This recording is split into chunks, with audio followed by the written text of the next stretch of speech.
Et c'est donc parti pour les bonnes notes du mois. Votre bonne note, Benjamin, honneur aux apprentis. Alors, ce n'est pas une bonne note ce mois-ci que je vais décerner, mais c'est 718 000 bonnes notes. Donc, vous voyez, je suis très généreux. 718 000, c'est le nombre de jeunes qui ont signé un contrat d'apprentissage en 2021. C'est un peu plus de 200 000 de plus que l'année passée. C'est 2,5 fois plus qu'il y a 4 ans. Et donc, c'est une révolution à bas bruit qui s'opère dans un pays où, très longtemps, seuls les diplômes ont fait office de sésame pour réussir sa vie. L'apprentissage trouve enfin ses lettres de noblesse au pays de Socrate dans le système français. Vous le savez, le monde intelligible a toujours été bien supérieur au monde sensible. Eh bien, nous l'avons longtemps regardé avec dédain, considéré comme une voie de garage. Et pourtant, il a beaucoup à nous offrir, l'intelligence du réel, l'intelligence de situation. Beaucoup des chefs d'entreprise qui viennent ici, qui sont nos invités ou qui écument les plateaux de Bismart, eh bien, le disent à longueur de plateau. Donc nous, moi, je suis très heureux de cette réussite française. On n'est pas encore totalement au niveau de nos voisins allemands. En Allemagne, 60% des élèves qui ont terminé leur scolarité se lancent dans une filière par l'apprentissage. Et donc, après ça, ils sont 1 300 000. On est à 700 000.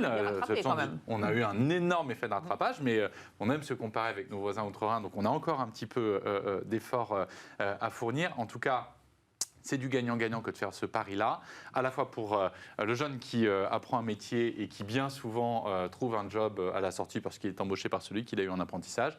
Et puis c'est gagnant aussi pour l'entreprise parce qu'on construit une relation dans la confiance et on sait à quel point la valeur du capital humain dans l'entreprise fait la valeur finale de l'entreprise. Donc voilà.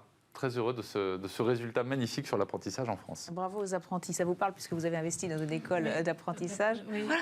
D'alternance aussi. D'alternance aussi. Votre bonne note moi, j'en ai 2 bonnes notes. Je vous ai parlé de PowerZ, qui était une start-up qui faisait des jeux vidéo éducatifs pour enfants. Ils ont créé une fondation. Ils viennent de signer cette semaine un partenariat avec l'école de Drancy, avec 300 élèves. Ils se sont rendus compte que dès le CP, les enfants étaient accros à la tablette. Et donc, ils vont donner gratuitement ce jeu éducatif qui leur apprend à lire, à écrire, à compter. C'est la première bonne note. Et la deuxième, c'est l'alliance entre L'Oréal et Isaït. Benjamin en a parlé tout à l'heure. L'Oréal essaye d'offrir du maquillage virtuel. Et Isaït, c'est une start-up qui a été montée par une femme exceptionnelle, qui a eu l'idée de proposer aux femmes qui sont obligées de rester chez elles, mais qui ont un projet, qui sont en Afrique, qui sont en Inde, qui sont dans tous les pays du monde. Il y en a 1800 dans le monde. Et elle leur offre un job de hiteuse, où elles vont taguer sur Internet, la bonne couleur de peau, le bon maquillage, parce que même si beaucoup de choses se font de façon électronique, il faut le regard humain. Et elles les gardent pendant 2 ans. Ça leur permet de financer leur projet et après elles regardent leur projet. Et L'Oréal, il a trouvé tout un intérêt parce que ces hiteuses, elles sont dans le monde entier.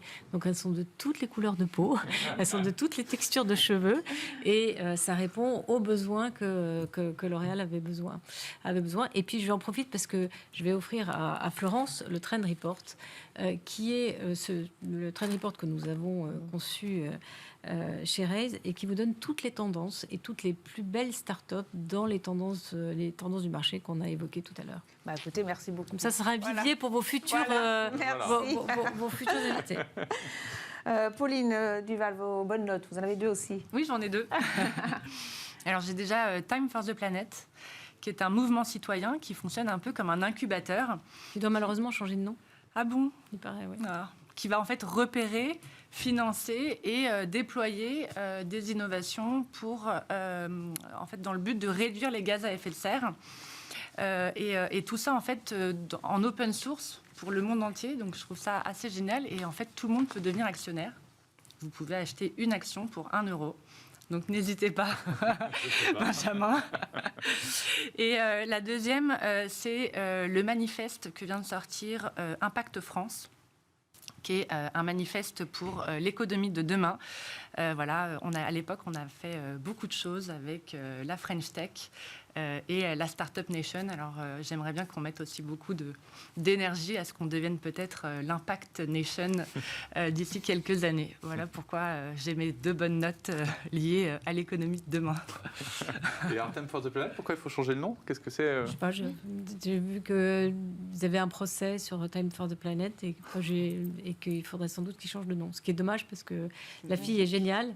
Bah oui. Et l'idée, au-delà de ce que dit Pauline, qui est formidable, c'est d'ouvrir ouvrir le capital, tout le monde peut devenir actionnaire. Ouais. C'est pas que les gens. Parfait. C'est du crowd. C'est du crowd, du crowd investing.